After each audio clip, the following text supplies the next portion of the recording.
Vamos a comenzar este tema estudiando los aparatos reproductores. En el ser humano los aparatos reproductores tienen dos modalidades, una para el sexo masculino y otra para el sexo femenino. En ambos casos vamos a disponer de gónadas, que son los órganos reproductores de espermatozoides en el masculino y óvulos en el femenino, así como una serie de conductos y glándulas que participan tanto en el acto sexual como en el desarrollo del embrión. Vamos a comenzar por el aparato reproductor masculino.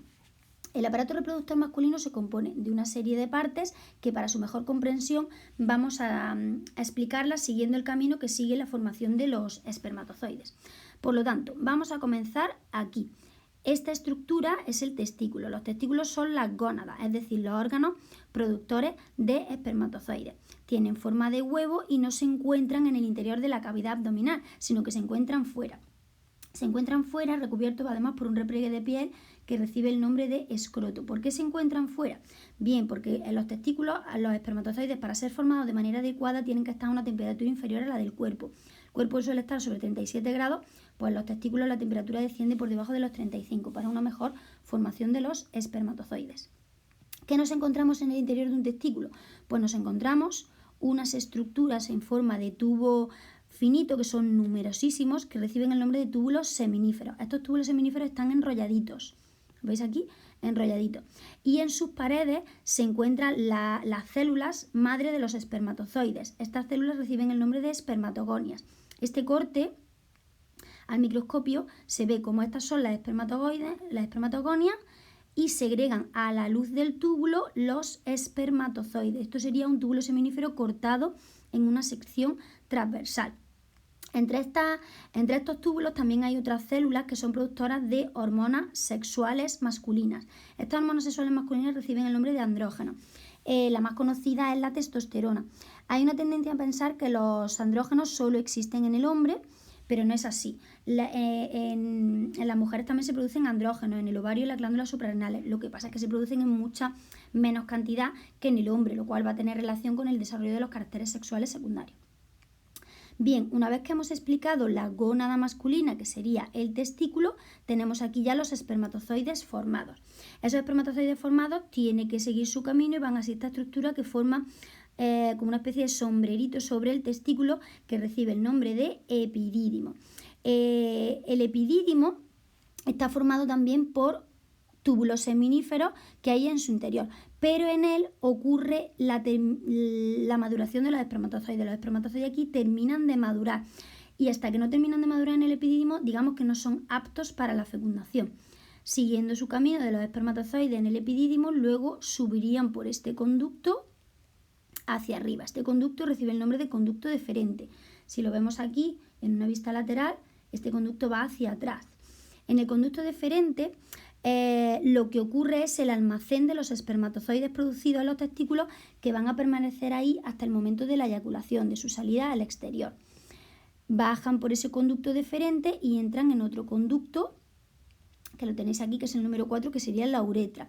La uretra es muy importante que sepáis que sirve para dos funciones. Por una parte sirve para la expulsión de la orina que viene del aparato excretor, y por otra parte va a servir para la expulsión del semen a través de la eyaculación. Por lo tanto, es común tanto al aparato reproductor como al aparato excretor. Saldrían por la uretra y luego la uretra se introduce en otro órgano, que lo tenéis aquí, que sería el número 5, que es el pene. Bueno, el pene es el órgano copulador masculino. Está constituido, para ver el pene cómo está formado, vamos a irnos a una visión transversal que la tenéis aquí arriba. El pene está constituido por dos estructuras aquí arriba y una aquí abajo. Bien, estas dos estructuras aquí arriba son masas esponjosas del tejido eréctil, que se llaman cuerpos cavernosos. Lo tenéis aquí, dos cuerpos cavernosos, que se van a situar por encima de la uretra, que hemos dicho que servía para la salida del semen y la salida de la orina. La uretra va a estar recubierta de otro tejido que recibe el nombre de cuerpo esponjoso. Por lo tanto, tenemos dos cuerpos cavernosos y un cuerpo esponjoso. Este cuerpo esponjoso es el que al final del pene se ensancha y produce una estructura que se llama glande. Lo veis aquí, ensanchado al final, eso sería el glande. Pues eso es el cuerpo esponjoso. ¿Para qué sirve cada cosa? Pues fijaros, para los cuerpos cavernosos hemos dicho que son un tejido eréctil, por lo tanto de estimulación. Y luego tienen en su interior unas arterias. Esas arterias se llenan de sangre al pene y los cuerpos cavernosos aumentan de tamaño. ¿Para qué sirve ese aumento de tamaño? Para dar rigidez al pene, para facilitar la penetración en la vagina durante el acto sexual. Para eso servirían los cuerpos cavernosos. El cuerpo esponjoso está rodeando y protegiendo la uretra y ya hemos dicho que al final da lugar a una estructura que se denomina glande. Ese glande va a estar recubierto por una estructura de piel que recibe el nombre de prepucio. Es un repliegue de piel que lo recubre. Ese prepucio tiene que retraerse de una manera normal. En el caso de que no pueda ser retraído, se dice que la persona, el niño o el adulto, tiene fimosis. Esto normalmente se resuelve de manera espontánea, pero a veces no es así y hay que operar de fimosis, también conocida como circuncisión, porque si no se pueden tener infecciones, dolor al orinar, también dolor en el coito, etc. Bien. El glande, que lo tenemos aquí, es la última estructura que hemos explicado. El final del recorrido del espermatozoide sería la eyaculación, la salida del semen a través de la eyaculación. Hay que saber que ese semen está formado por espermatozoides solo en un 10%. Y diréis, bueno, ¿y entonces el 90% qué es? El 90% son las secreciones de las glándulas anejas. ¿Cuáles van a ser las glándulas anejas? Pues las glándulas anejas van a ser las vesículas seminales en primer lugar, que son estas de aquí, la próstata en segundo lugar, que es esta grande de aquí, que es una sola, y las glándulas vulvouretrales o glándulas de Cooper, que son estas dos chiquititas de aquí. En el camino que vamos a encontrar que siguen los espermatozoides, lo primero que nos encontramos son con las vesículas seminales. Las vesículas seminales segregan un líquido que se llama líquido seminal. ¿Por qué os he puesto aquí un bocadillo? Bien, porque ese líquido seminal va a contener glucosa. ¿Para qué se va a utilizar la glucosa? Para alimentar a los espermatozoides en su recorrido hasta encontrar el óvulo. Luego nos vamos a encontrar con la próstata, que va a segregar el líquido prostático. ¿Y por qué he puesto aquí un escudo? Pues bien, porque en el camino, en el recorrido de los espermatozoides, cuando lleguen a la vagina, se van a encontrar con que la vagina tiene un pH muy ácido. Porque, claro, la vagina, al estar en contacto con el exterior, necesita tener un pH ácido para proteger a la mujer de las infecciones. ¿Qué va a hacer el líquido prostático? Pues el líquido prostático neutraliza esa acidez y protege a los espermatozoides de que sean destruidos por la propia acidez de la vagina. Por eso os he puesto aquí un escudo. Y luego nos encontramos con las glándulas vulvouretrales, que van a segregar un líquido que se llama líquido lubricante. Ese líquido lubricante, os he puesto aquí un patinete, ¿para qué va a servir? Va a servir para facilitar el acto sexual, para lubricar. Entonces, en resumen, las vesículas seminales van a segregar todas estructuras que posibilitan al espermatozoide al final alcanzar su objetivo, que es fecundar al óvulo. Como ya he hablado del espermatozoide, vamos a detenernos un poquito para hablar de los gametos. El gameto masculino es el espermatozoide, el femenino es el óvulo. El espermatozoide, os he puesto aquí un símil de lo que sería de lo que he explicado antes. Este sería el espermatozoide, que aquí os lo he puesto a modo de cómic, pues como si fuera Spiderman, y va con su bocadillo, que lo han generado las vesículas seminales, que lleva glucosa, que es su nutriente, va con su escudo, que sería el líquido prostático segregado por la próstata, que le va a proteger frente a la acidez de la vagina, y va con su patinete, que es el líquido lubricante que le va a facilitar el acto sexual. Ahora bien, ¿cómo es el espermatozoide por dentro? Pues lo tenéis aquí. El espermatozoide por dentro tiene una serie de partes. Vamos a comenzar con la cabeza. En la cabeza tenemos dos partes. El núcleo, que contiene 23 cromosomas. Esos 23 cromosomas, cuando se unan con los 23 cromosomas del núcleo del óvulo, van a formar una célula huevo cigoto que se llama cigoto, que tiene 46 cromosomas, que es el número de nuestra especie. Por eso las especies que son diploides, como la especie humana, todas sus células tienen 46, salvo los gametos, óvulo y espermatozoide, que tienen que tener la mitad para que cuando se unan con el otro gameto correspondiente vuelvan a restaurar el número inicial, que sería 46, 23 más 23. Bueno, pues en la cabeza tienen el núcleo y luego tienen una estructura que se llama acrosoma. El acrosoma contiene unas enzimas que le van a servir para atravesar la capa protectora del óvulo. La capa protectora del óvulo es esta de aquí. Después de la cabeza tenemos una parte intermedia que también recibe el nombre de cuello. En el cuello contenemos un montón de mitocondrias, que si recordáis, las mitocondrias producen energía. ¿Por qué necesitamos energía? Pues la necesitamos para el movimiento, para mover la última estructura del espermatozoide, que tiene forma de látigo, que es un flagelo, que le va a servir para impulsar su movimiento. Vamos con el óvulo. el óvulo lo tenéis aquí. El óvulo, a diferencia del espermatozoide, es una célula esférica. El espermatozoide es alargado, el óvulo es esférico. Y además es una célula grande, 1,5 milímetros, mucho más grande que el espermatozoide, que apenas tiene 50 o 60 micrómetros. El óvulo no tiene movimiento propio, a diferencia del espermatozoide, que sí lo tiene. ¿De qué está compuesto el óvulo? Pues bien, el óvulo sería esta estructura interna que tenéis aquí, que tiene su núcleo, al igual que el del espermatozoide, que tiene 23 cromosomas, que al unirse con el del espermatozoide originarían el cigoto, que tiene 46. Su citoplasma, como una célula normal, y luego alrededor tiene esta estructura que recibe el nombre de zona pelúcida, que la va a separar al óvulo de la corona radiada, que es esta estructura externa, que es la capa protectora del óvulo y es la que tienen que atravesar los espermatozoides para introducirse dentro del óvulo y fusionar sus núcleos. Por lo tanto, óvulo tiene su núcleo, su citoplasma, zona pelúcida que lo separa de la corona radiada, que es la capa protectora.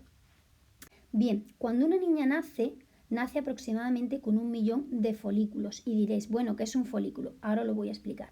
Esa niña va a nacer con aproximadamente 1 millón de folículos. Ese número va a ir disminuyendo y hacia la pubertad ya solo le quedan entre 300.000 y 500.000 folículos. Y a lo largo de su vida fértil, de esos 500.000, por ejemplo, que tuviera, solamente van a madurar 450, que sería uno al mes por 12 meses, por unos 37 años de vida fértil, pues unos 450. ¿Por qué explico esto? Bien, vamos a ver lo que es un folículo. Un folículo es esta estructura.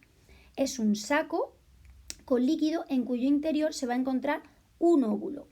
Al mes van a ir madurando una serie de folículos, que lo voy a explicar posteriormente, que son unos 20 folículos, pero solo uno va a llegar a término.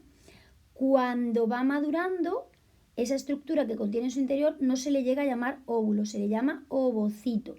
Y el que consigue madurar al mes, que hemos dicho que si hay 20 solo madura uno, pues solo ese que consigue madurar es expulsado fuera del ovario y una vez que es expulsado, entonces ya se le llama óvulo, que sería toda la estructura que he explicado anteriormente. Vamos a explicar ahora el aparato reproductor femenino. Bien, en el aparato reproductor femenino vamos a distinguir los genitales internos, los genitales externos y las glándulas mamarias. Vamos a seguir el mismo camino que hemos seguido en el masculino. Si allí hablábamos del camino del espermatozoide, aquí vamos a seguir el camino del óvulo. Bien, vamos a comenzar por la gónada femenina. La gónada femenina es el ovario. El ovario es un órgano que tiene tanto la forma como el tamaño de una almendra. Os lo he puesto aquí. Tiene forma como de almendrita y se encarga de producir a los óvulos a través de un proceso que recibe el nombre de ovogénesis. ¿Dónde va a producir a esos óvulos? Pues lo va a producir dentro de los folículos. Cada folículo va a contener un potencial óvulo que ya hemos dicho que recibe el nombre de ovocito. Hemos dicho que son sacos con líquido que contienen un solo ovocito. Cuando ese ovocito sale, recibe el nombre de óvulo.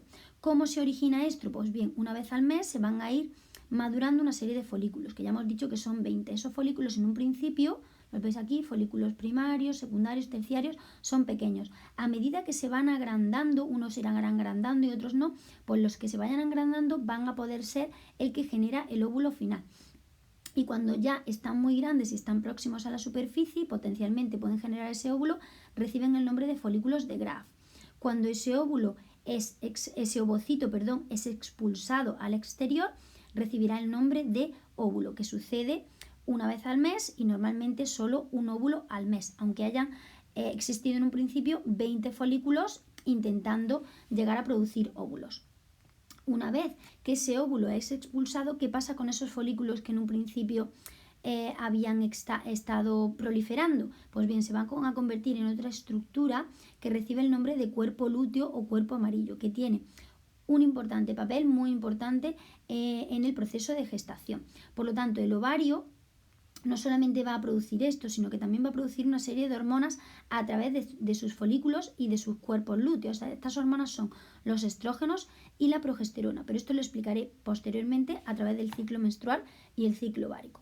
Bien, pues tenemos el óvulo ya generado, ha sido expulsado fuera del ovario. Imaginaros que lo tenemos aquí. Bien, ese óvulo que ha sido expulsado fuera del ovario es recogido por la siguiente estructura que recibe el nombre de trompa de falopio. La trompa de falopio tiene en su parte inicial una forma como de trompeta. esa forma como de trompeta recibe el nombre de infundíbulo o fimbrias. Esas fimbrias son las que recogen ese óvulo que ha sido generado. Y dentro de la trompa de Falopio, que es este conducto largo que llega hasta el útero, nos vamos a encontrar con esto, que si os acordáis son cilios. ¿Para qué van a servir que las paredes de la trompa de Falopio estén tapizadas de cilios? Pues porque como el óvulo, recordáis que no tenía capacidad de movimiento, esos cilios le van a ir empujando hacia arriba y hacia arriba, hasta que va a llegar un momento en que se va a detener, porque la fecundación, como ocurre en la trompa de Falopio, el óvulo llega a un momento que se detiene. Bien, por lo tanto, esos cilios ayudan al óvulo a avanzar. Y otro punto muy importante de las trompas de Falopio es que en ellas ocurre la fecundación. La fecundación del óvulo por el espermatozoide va a tener lugar justo aquí, en las trompas de Falopio. Y cuando no sucede ahí, pues tenemos un problema. El siguiente recorrido que haría el óvulo, ya estuviera fecundado o no, sería llegar al útero. Bien, el útero es toda esta estructura que veis aquí. Como veis, tiene el tamaño y la forma de una pera invertida. Este órgano es un órgano hueco, pero las paredes son muy musculosas. Las veis aquí, tener en cuenta, son muy musculosas y muy gruesas. Esas paredes reciben el nombre de miometrio. Tenéis que tener en cuenta que puede tener el tamaño y la forma de una pera invertida, pero eso sí no está en gestación. Esa pera invertida aumenta y aumenta y aumenta de tamaño a costa de estas paredes musculosas gruesas hasta el tamaño del vientre que tiene una mujer ya en su última etapa de la gestación. Además, esas paredes, que se llaman miometrio, están recubiertas de una pared mucosa. Esa pared mucosa se llama endometrio. Vamos a hablar mucho de ella en el ciclo menstrual, porque es una pared que, al contrario que el miometrio, que siempre es mimio, el endometrio se va generando una vez al mes. Y si no existe embarazo, el endometrio sería expulsado al exterior a través de lo que sería la gestación, pero eso lo explicaré más posteriormente. Bueno, esto sería el útero. Continuando con el camino, nos encontraríamos con la vagina. La vagina es un órgano que tiene también unas paredes musculares y tiene mucosa. Este órgano se abre al exterior. Como se abre al exterior, como he mencionado anteriormente, tiene un pH ácido. ¿Para qué? Para proteger a la mujer de las posibles infecciones que pueden entrar a través de esa abertura al exterior. Y tiene dos funciones fundamentales. Primero es el órgano copulador, es el órgano donde se va a introducir el pene y donde se van a depositar lo que son los espermatozoides. Y otra función súper importante es que es el órgano a través del cual se va a expulsar el feto. Para facilitar la introducción del pene en la vagina durante el acto sexual, la vagina va a estar provista de lo que son unas glándulas lubricantes y asimismo va a ser un conducto elástico. También al final de la vagina nos vamos a encontrar con una pequeña membrana incompleta que recibe el nombre de himen. La veis aquí en esta imagen superior. El himen normalmente se rompe durante las primeras relaciones sexuales. Vamos a ver ya lo que son los genitales externos. Bien, en los genitales externos vamos a encontrar lo que son los labios mayores, que son unos repliegues de piel con vello que recubren a los demás genitales. Dentro de los labios mayores nos encontraríamos con los labios menores, que están situados por dentro de los labios mayores. El himen, que ya hemos dicho que recubre la parte final de la vagina y que se rompe en las primeras relaciones sexuales, el clítoris, que es un órgano eréctil que está en la parte superior con muchas terminaciones nerviosas que facilita también lo que es el acto sexual, y la glándula de Bartolini. Bien, las glándulas de Bartolini son unas glándulas que segregan fluidos que lubrican los órganos genitales externos también para facilitar las relaciones sexuales, igual que las glándulas que se encontraban en el interior de la vagina. Y muy importante que sepáis que la uretra la tenemos aquí. Es decir, la uretra en el aparato reproductor masculino es un conducto que está compartido con el aparato reproductor y el aparato excretor, pero aquí no. En la mujer nosotros tenemos la uretra solamente para la expulsión de la orina, ¿de acuerdo? Y la vagina sería el conducto que pertenece al aparato reproductor. Por lo tanto, en las mujeres tenemos dos conductos y en los hombres tienen uno, la uretra, que lo comparten para los dos aparatos. Y ya para terminar, no podríamos dejar de mencionar lo que son las glándulas mamarias, que también forman parte del aparato reproductor femenino, que son dos glándulas que se encargan de producir leche cuando nace el bebé. Se me olvida mencionar que la parte final del útero se estrecha y da lugar a una estructura que se llama cérvix o cuello del útero, que sirve, es la comunicación entre el útero y la vagina. Este cérvix o cuello es muy estrecho, pero en el momento del parto, cuando el niño tiene que ser expulsado desde el útero al exterior a través de la vagina, el cérvix se va agrandando y adquiere una dimensión, un diámetro de aproximadamente unos 10 centímetros para que pueda salir la cabeza del bebé. Voy a explicaros ahora el ciclo menstrual uterino y el ciclo ovárico. Normalmente estos ciclos se estudian de manera separada, se estudia primero uno y luego otro, pero a mí no me gusta explicarlo así porque realmente no ocurren de manera separada, sino que ocurren de manera relacionada. Además, tienen efectos en cascada, lo que sucede uno afecta al otro y viceversa. Por eso creo que la mejor manera de explicároslo es contároslo a través de una historia, porque es una manera sencilla de que lo aprendáis, pero que al mismo tiempo estéis adquiriendo unos conocimientos que son bastante complejos. En esta historia vamos a tener un malo, como en toda buena historia, que va a ser el cerebro. No es que el cerebro sea malo, digamos que va a ser como el manipulador de la historia. El cerebro contiene en su interior unas glándulas, que son la hipófisis y la glándula pituitaria, que segregan hormonas. El cerebro, como no se puede mover de su sitio y es el jefazo, pues va a mandar a sus secretarios, que son las hormonas, que las tenéis aquí todas en verde, a que el resto de órganos hagan lo que él quiere que hagan, puesto que él es el manipulador, que van a ser fundamentalmente el ovario y el útero. El ovario y el útero, digamos que son los empleados del cerebro, que también están ahí en sus despachitos que no se pueden mover, y luego tenemos los secretarios que se van desplazando por el cuerpo a través del torrente sanguíneo y le van diciendo, oye tú, tienes que hacer esto o tienes que hacer lo otro. ¿De acuerdo? Bien, pues vamos a comenzar con nuestra historia. Tenemos a dos amigas.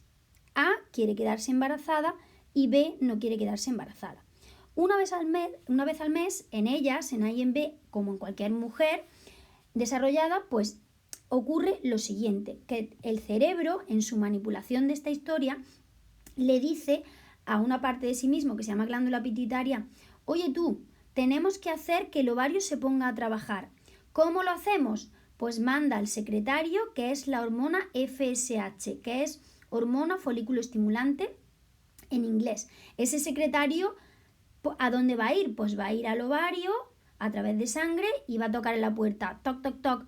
Ovario, que hay que ponerse a trabajar. No me digas, sí, te tienes que poner a trabajar. Tienes que empezar a hacer a un montón de folículos que proliferen. Y eso lo está haciendo esta hormona. ¿Cuántos folículos? Pues van a proliferar, como ya he mencionado anteriormente, unos 20 folículos al mes. Madre mía, ¿cuántos folículos? Todos ellos van a querer ser el folículo final que genere el óvulo. Entonces, estos folículos se ponen a trabajar, están todos como muy ilusionados en llegar a ser el óvulo final y cuando se ponen a trabajar, estos folículos están segregando la segunda hormona, que son los estrógenos. Los estrógenos van a ir de este empleado al segundo empleado, que sería el útero, a través de sangre. Los estrógenos tocan en la pared del segundo empleado y le dicen toc, toc, toc, útero, que hay que ponerse a trabajar. Bueno, ¿y qué es lo que hay que hacer? Pues mira, lo que tienes que ir haciendo es crear un colchón o ambiente ideal para la gestación. Porque si hay un futuro bebé, el futuro bebé va a necesitar un ambiente acogedor, calentito, con nutrientes, donde desarrollar la gestación. Vale, perfecto. Y entonces estos estrógenos están haciéndole al útero proliferar. ¿Cómo se realiza la proliferación del útero? Pues la proliferación del útero se realiza en su mucosa interna, que hemos dicho que se llamaba endometrio. Este endometrio se va agrandando. En esta gráfica lo veis. Se va agrandando, porque luego tendrá que formar la futura placenta en el caso de que haya gestación. Bien, todo este proceso que he explicado va a ocurrir desde el día 1, aquí tenéis un ciclo de 28 días, desde el día 1 hasta aproximadamente el día 14, luego diré cuál es el día 1. Y en torno al día 14, madre mía, aquí tenemos un problema.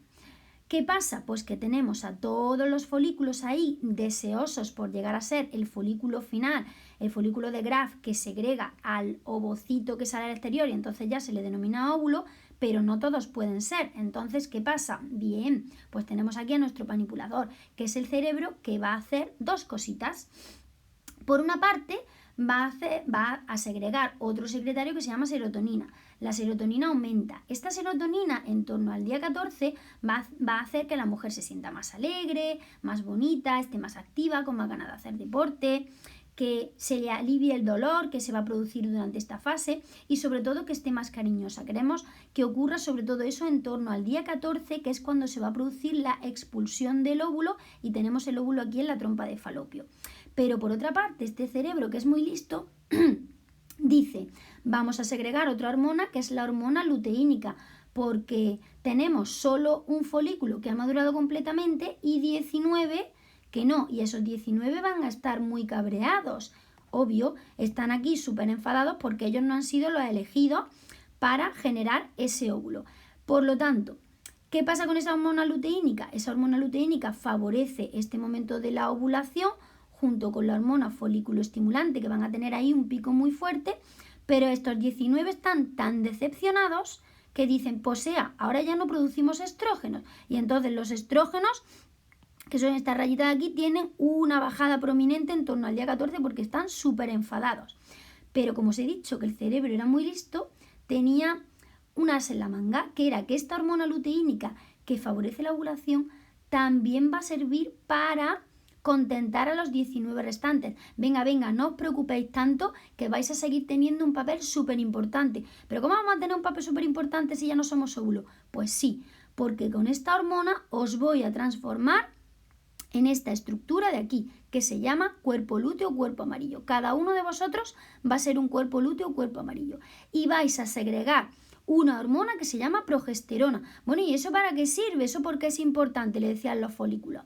Pues mira, sirve, y le dice el manipulador del cerebro, es tan importante que sin vosotros no se va a producir la gestación. Es decir, que aunque no seáis óvulos, sin vosotros ese óvulo no va a poder generar un bebé, porque la progesterona va a ser fundamental para la gestación, por eso se llama progesterona, porque es progestación, proembarazo, y al mismo tiempo va a ser fundamental para el desarrollo de las mamas. Se va a producir dolor, hinchazón, retención de líquido. ¿Por qué? Porque esas mamas se están preparando para una futura gestación y para poder dar de mamar a ese bebé cuando nazca, que es lo que se conoce con el nombre de síndrome premenstrual. Con lo cual, el cerebro ha conseguido que estos 19 folículos restantes también tengan su papel importante y no sigan así de cabreados. ¿Y ahora qué puede pasar con estas dos amigas que teníamos en un principio? Pues bien, pueden pasar dos cosas. A, se queda embarazada. ¿Por qué se queda embarazada? Porque no ha utilizado métodos anticonceptivos. Entonces se queda embarazada. En el momento que se queda embarazada, estos folículos, los 19 restantes, están tan contentos que siguen manteniendo los niveles de progesterona altos durante toda la época de la gestación. Y entonces, este endometrio, que ha ido creciendo mucho gracias a esa progesterona, pues sigue creciendo y va a originar la placenta y todas las estructuras necesarias para que ese bebé se desarrolle.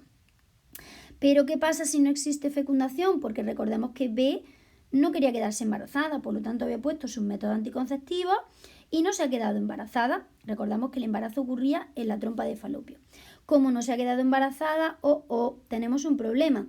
Los folículos están muy cabreados porque ellos también querían ser protagonistas y participar en la gestación. Como están tan cabreados, degeneran el cuerpo lúteo y ya pasan de ser esta estructura amarilla a ser como una especie de cicatriz. Y como degeneran y están tan tristes, ¿qué va a pasar con la progesterona?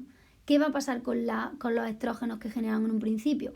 Pues que la progesterona baja, los estrógenos bajan y eso también va a hacer que el cerebro baje los niveles de serotonina.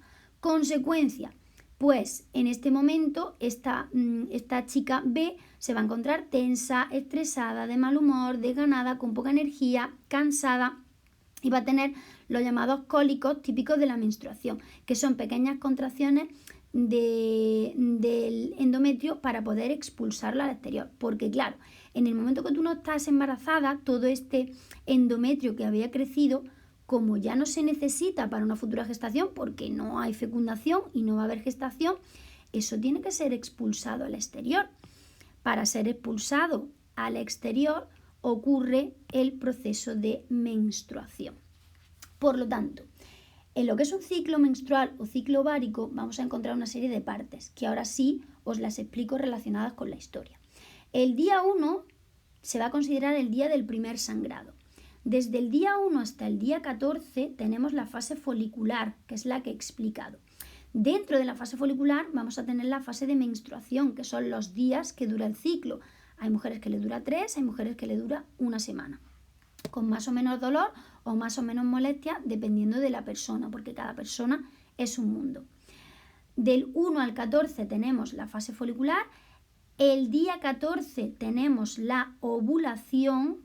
En torno al día 14, puede ser un poquito antes, un poquito después, tenemos la ovulación, y luego desde el día 14 hasta el día 28 tenemos la fase lútea. ¿Por qué se llama lútea? Porque tenemos aquí el cuerpo lúteo segregando la progesterona. Por lo tanto, menstruación está dentro de la fase folicular. Entre la fase folicular y la fase lútea tenemos la ovulación. Muy importante hablar también de lo que son los días fértiles. Aunque la ovulación ocurra el día 14, ¿qué pasa? Pues que los días fértiles van a ser entre el día 11 y el día 16. Por lo siguiente, porque el espermatozoide puede durar vivo en el interior del cuerpo de la mujer 72 horas, hay veces que puede durar hasta 5 días. Entonces, si tú mantienes relaciones sexuales el día 11 y luego estás ovulando el 14, los espermatozoides pueden seguir vivos. Y luego, como el óvulo vive aproximadamente unas 48 horas, pues hasta el día 16 es un día fértil. Aquí tenemos un breve resumen de lo explicado anteriormente junto con la gráfica de lo que ocurre con las hormonas. Primero, puntualizar que normalmente el ciclo de una mujer tiene de 21 a 35 días, con un promedio, es decir, la mayoría de las mujeres suelen tener un ciclo de 28 días. El día 1 del ciclo sería el día del primer sangrado y el día 28 pues sería el día anterior al primer sangrado. ¿Cuánto dura la vida fértil de una mujer? Pues dura desde la menarquia, que es cuando se tiene la primera regla, que es cuando se considera que una mujer puede ser biológicamente madre. Eso no significa que esté preparada psicológicamente, sino que biológicamente puede serlo. Esto sucede entre los 12 y los 15 años y esa primera regla recibe el nombre de menarquia. ¿Hasta cuándo?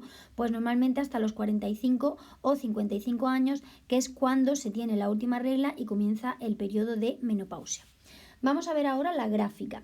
Bien, comenzábamos con el encéfalo o el cerebro, que era el jefazo. El jefazo producía la FSH, que la tenéis aquí en verde. Veis que va subiendo durante toda la época folicular y luego tiene un pico justo en el momento de la ovulación. Una vez que hay ovulación, pues ya no la necesitamos y desciende.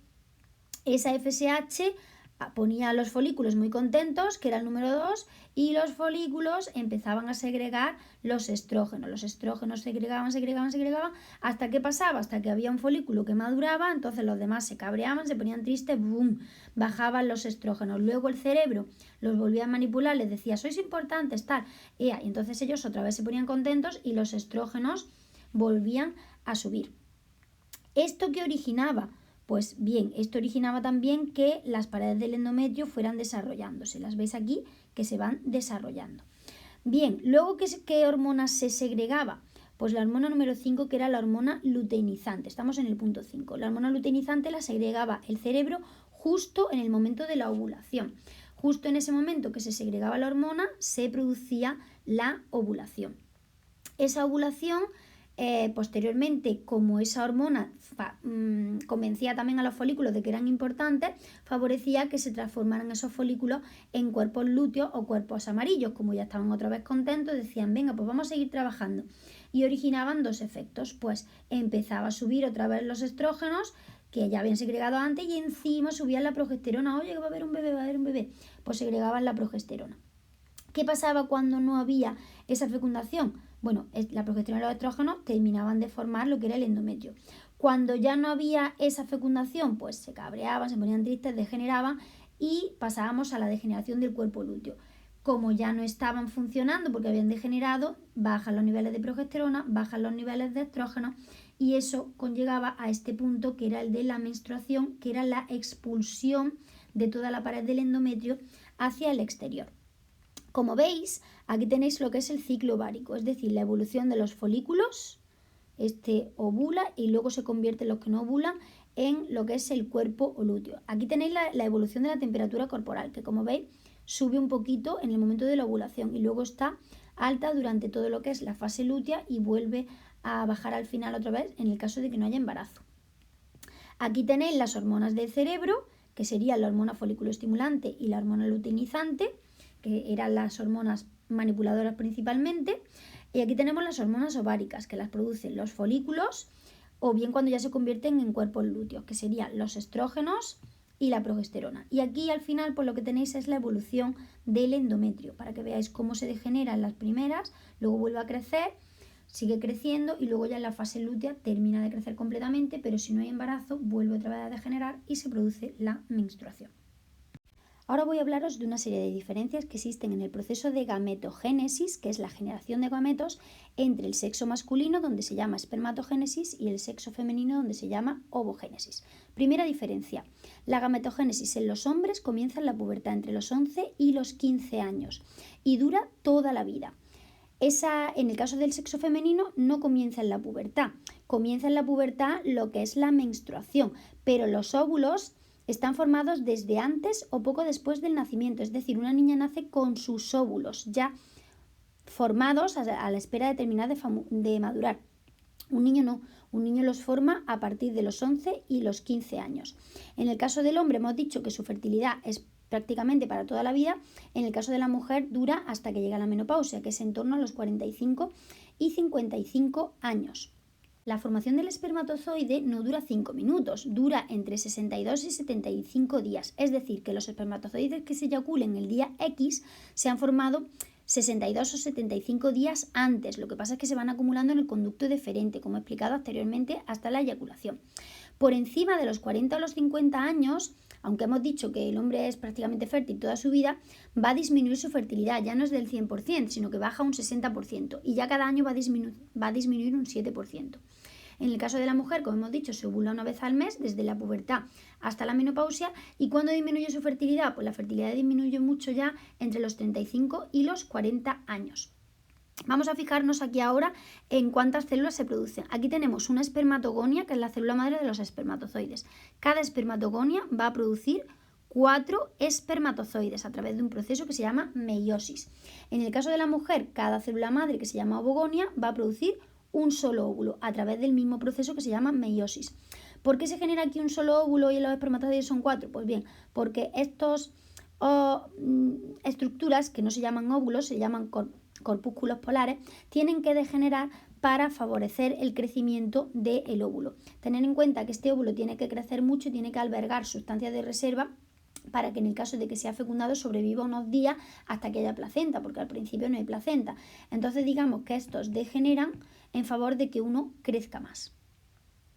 Y vamos a hablar ya de lo que es la fecundación. En primer lugar, ¿dónde sucede la fecundación? Pues la fecundación va a ocurrir aquí, como hemos mencionado anteriormente, en la trompa de Falopio. Y si no sucede ahí, pues tenemos un problema. ¿A través de qué proceso? A través del coito o el acto sexual, que consiste en la introducción del pene en la vagina.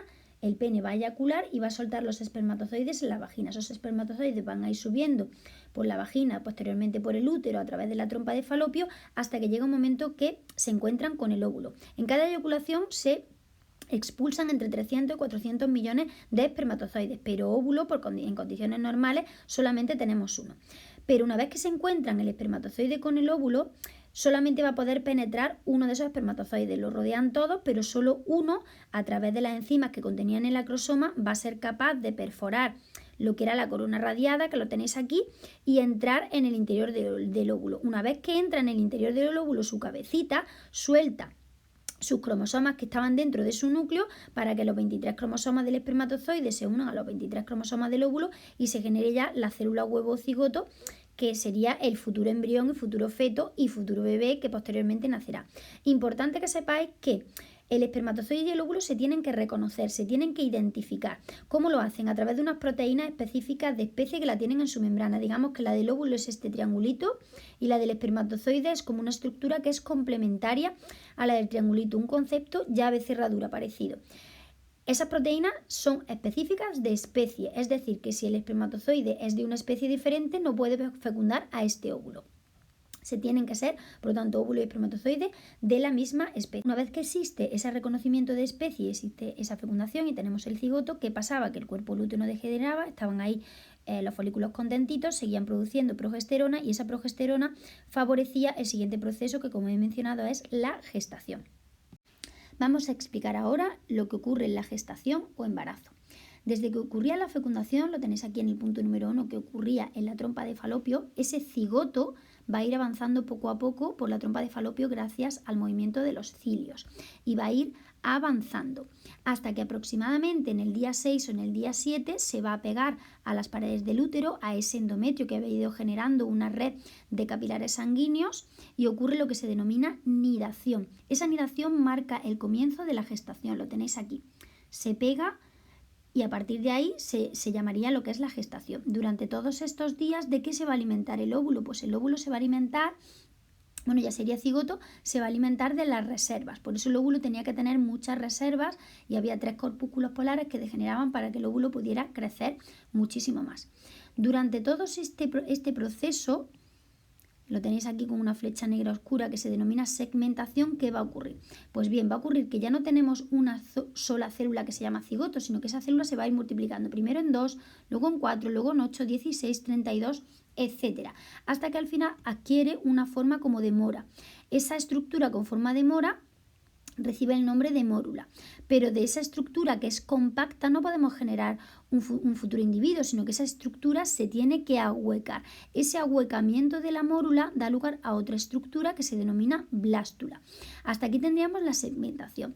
Esa blástula va a partir de ahora a plegarse, aquí la tenemos hueca, empieza a plegarse hacia el interior y va a generar en una etapa que se llama gastrulación, que es la siguiente a la segmentación, que ocurre ya aproximadamente a las 3 semanas, pues va a originar 3 capas, el mesodermo, el ectodermo y el endodermo. ¿Por qué es importante esto? Bien, porque cada una de esas capas, que las tenéis aquí en rosa, en amarillo y en azul, va a generar una parte del individuo. El ectodermo, por ejemplo, va a generar lo que es la parte externa y el sistema nervioso, que es de lo primero que se genera. Luego el mesodermo va a generar músculos, esqueletos, riñones y aparato reproductor. Y luego el endodermo va a generar glándula endocrina, sistema digestivo, pulmones e hígado. Y ya estamos en el siguiente proceso que sería la organogénesis, ¿vale? Si vamos viendo lo que es el avance de un embarazo, vemos que en el primer trimestre ya el corazón empieza a latir y a las 8 semanas ocurre una cosa muy importante, que es que esta estructura que no tiene forma humana, que se denomina embrión, comienza a tener forma humana. Esa forma humana, cuando ya tiene forma humana, se le conoce con el nombre de feto. Aquí lo tendríamos ya. Esto sería un feto, porque ya tiene cara, brazos, piernas y dedos. Eso ocurre aproximadamente a las 8 semanas de gestación. Pasa de embrión a feto. En lo que es el segundo trimestre, a partir de las 12 semanas aproximadamente, ya tendríamos los órganos desarrollados, pero aún están inmaduros. Si el niño naciera en ese momento, pues le sería muy difícil sobrevivir. Son órganos desarrollados pero inmaduros. Hay reflejos nerviosos y se aprecian ya movimientos. La madre puede apreciar los movimientos del feto en el interior de su útero. Y ya se puede identificar el sexo. Se puede saber si es niño o si es niña. También en función de la posición que tenga dentro del útero y si se puede ver a través de una ecografía. Y ya en el último trimestre, pues el bebé prácticamente lo que hace es crecer muy rápido, aumentar mucho de peso y ya en la última fase de la gestación se pone boca abajo. ¿Para qué se pone boca abajo? Porque es la mejor posición para que el bebé nazca. Se pueden poner boca abajo incluso horas antes del parto. Pero si no se pone boca abajo, probablemente haya que programar una cesárea, porque el nacimiento natural es cabeza abajo, ¿vale? Que hace que el paso en el parto, que lo explicaré posteriormente, sea mucho más sencillo. Bien, ¿qué estructuras tiene el bebé en el interior del útero? Pues vamos a verlas. Primero, la placenta. La placenta es esta estructura de aquí. Es un órgano con muchos vasos sanguíneos que procede del endometrio, que es la conexión entre la madre y el feto. La mamá le va a dar nutrientes al feto y el feto le va a dar sus sustancias de desecho que ha producido él mismo a la mamá. Por lo tanto, la mamá cuando hace pipí, pues está haciendo también los productos, en su pipí van los productos de desecho del bebé. Esto serían las funciones de la placenta. ¿Cómo se conecta la placenta al bebé? Pues se va a conectar a través del cordón umbilical. Es la conexión entre la placenta y el feto.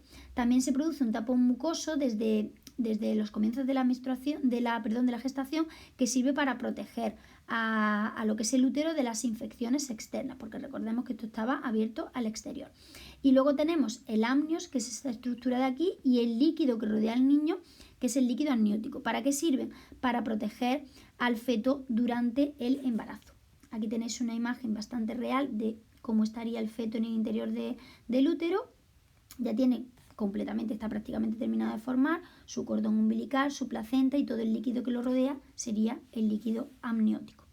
Tened en cuenta que la gestación dura aproximadamente unos 280 días, 40 semanas, 9 meses, en las que de una sola célula vamos a originar un individuo que tiene 100 billones de células, todas especializadas para originar ya distintos tejidos y distintos órganos y funcionar cada uno con su función determinada, aunque todas van a compartir el mismo ADN. En esta imagen quería que vierais la evolución real de lo que es desde un embrión que no tiene prácticamente forma humana hasta ya cuando evoluciona a feto, que ya empieza a tener forma humana, y las últimas fases de la gestación donde el bebé ya está prácticamente desarrollado. Y aquí la evolución del cuerpo de la madre, desde un principio que es muy chiquitito hasta el final donde ya se va curvando más la columna vertebral y el bebé se va poniendo boca abajo ya en la última etapa de la gestación. Vamos a explicar ahora lo que es el parto y la lactancia. Comenzamos por el parto. El parto lo podemos dividir en 3 fases: la fase de dilatación, la de expulsión y la de alumbramiento. En la fase de dilatación lo que ocurre son unas contracciones de las paredes musculares del útero, que recordemos que se llamaban miometrio. El miometrio se va contrayendo y lo hace de manera cada vez más frecuente, cada menos minutos. Esas contracciones del útero, ¿para qué van a servir? Para abrir esto, que es el canal del parto. El cuello del útero, recordemos que era muy estrecho, pues ese cuello del útero se tiene que ensanchar y acortar para que la cabeza del bebé pueda caber por el canal del parto. Cuando va acabando esta fase de dilatación, que puede durar entre 3 y 14 horas, fijaros lo larga que puede llegar a ser. Además, esto depende mucho de si la madre es primeriza o no, porque en una madre primeriza se suele prolongar y en una madre que haya tenido hijos previamente la fase de dilatación suele ser más corta. Cuando esta fase va terminando, ocurre la rotura de la bolsa, se rompe el amnio, sale la bolsa amniótica, sale el líquido amniótico, que es lo que se conoce como rotura de aguas. Ese líquido se desprende al exterior y ya la cabeza del bebé ha ido hacia el canal. Una vez que ha habido rotura de bolsa, que a veces no ocurre de manera natural y las tiene que romper la matrona o el ginecólogo, tiene que ocurrir la de expulsión, que esta ya tiene que durar muy poquito, dura entre 1 y 30 minutos, porque una vez que ha habido rotura de bolsa, el bebé tiene que tardar poco en nacer porque si no puede haber peligro. ¿Qué ocurre en la fase de expulsión? Pues en la fase de expulsión se vuelve otra vez a contraer el útero, las contracciones son más frecuentes y muy importante que la madre empuja. La madre hace fuerza y además muchas veces esa fuerza sale de manera natural, para expulsar al bebé hacia el exterior. Y a medida que el bebé va naciendo, su cabeza normalmente se gira de manera natural. Lo tenéis aquí. Aquí se está sacando el bebé por el médico. Y una vez que sale, veis que su cabeza se gira. La cabeza se virará naturalmente hacia un lado para facilitar la salida del hombro y luego ya todo lo demás, una vez que ha salido la cabeza, ya sale de manera muchísimo más rápida. Una vez que sale el bebé, se le pinza el cordón. El cordón se guarda o se dona o lo que sea, se le pinza el cordón y el resto que queda del cordón se va a secar en el bebé a los días, a los 4 o 5 días se va a secar y nos va a dejar a todos esa cicatriz que tenemos de nuestro nacimiento del cordón, que es el ombligo. Aquí tenéis también lo que sería la expulsión del bebé. Y luego tenemos la última fase. La última fase es el alumbramiento. Ocurre entre 10 y 45 minutos después de la expulsión del bebé. ¿Y qué es el alumbramiento? Pues son nuevas contracciones del útero para expulsar ¿qué? Pues la placenta. Esa placenta, que ya no va a servir, tiene que ser expulsada al exterior. Se expulsa la placenta y ahí ya habría concluido lo que es el parto. Lo que os he explicado es un parto vaginal. Pero ¿qué sucede si el bebé, por ejemplo, no se ha puesto boca abajo o si hay problemas en el parto?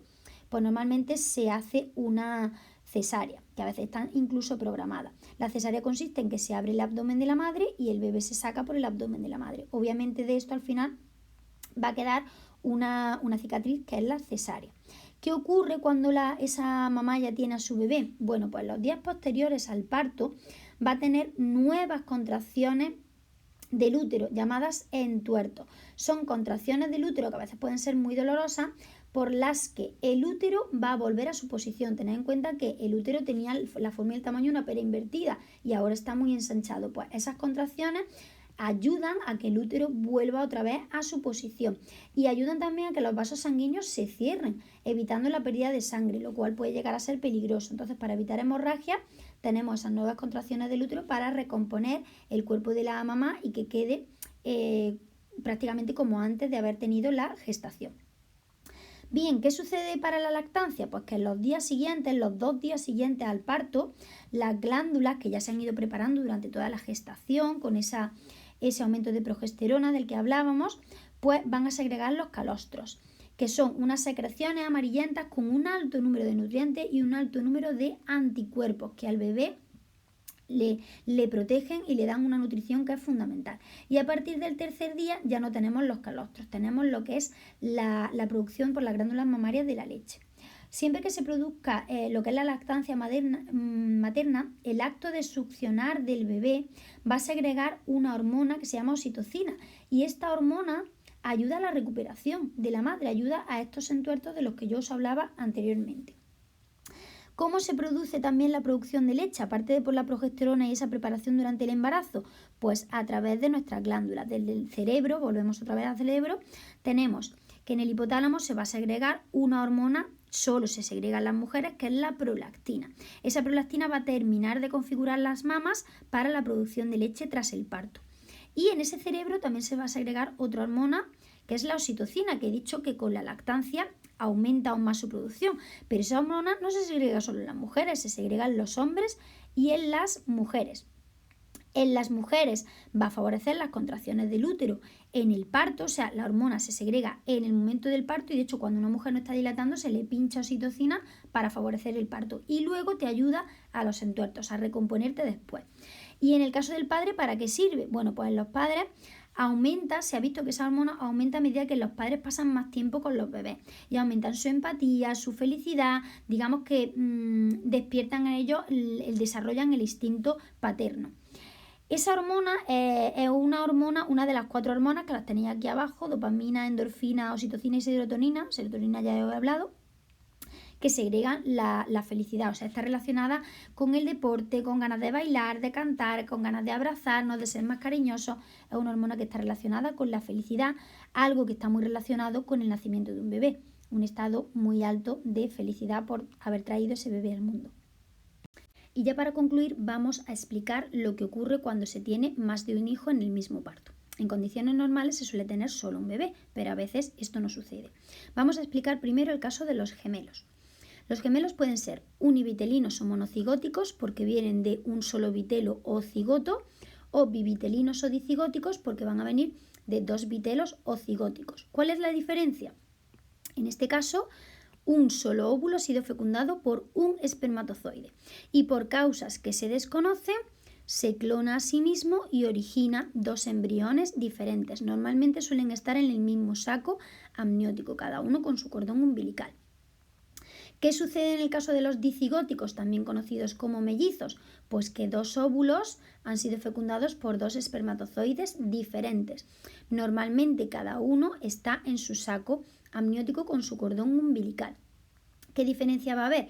En este caso van a tener el mismo sexo porque son exactamente iguales, comparten el mismo ADN como si fueran clones. Y en el caso de los bivitelinos pueden ser de igual o diferente sexo. Se parecen entre sí tanto como 2 hermanos que se lleven 5 años, comparten ADN, un ADN de hermanos, pero no son clones, no son idénticos.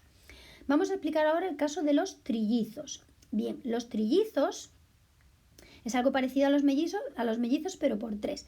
En este caso vamos a tener 3 óvulos que son fecundados por 3 espermatozoides. Cada uno va a originar un embrión y un bebé, cada uno en su saco con su cordón umbilical. Cada uno va a tener una carga genética diferente, no se parecen entre sí más que 2 hermanos que se lleven años. Pueden ser de diferente sexo, 2 niños y una niña, 2 niñas y un niño, 3 niños, 3 niñas, lo que sea, pueden ser de diferente sexo. Porque, como digo, son como hermanos normales, solo que nacen en el mismo parto. Y sus placentas y sacos suelen ser diferentes, cada uno en su saco, como igual que en los mellizos. El caso de los trillizos suele estar relacionado con tratamientos de fecundación in vitro o fertilidad, porque a la madre se la hormona y entonces en lugar de producir un óvulo va a producir más. Entonces es más probable que ocurran tratamientos de fecundación in vitro, aunque sin tratamiento de fecundación in vitro también puede suceder. Y luego tenemos el caso de los trigemelos, que es el menos común. Solo se da en 1 de cada 16 millones de partos, que es que un óvulo fecunda a un espermatozoide y lo mismo que en los gemelos univitelinos. No se sabe por qué, por razones desconocidas, como que se clona a sí mismo y se originan 3 individuos. Como son clones, son 3 niños con la misma carga genética y tienen el mismo sexo, niños, los 3 niños o las 3 niñas.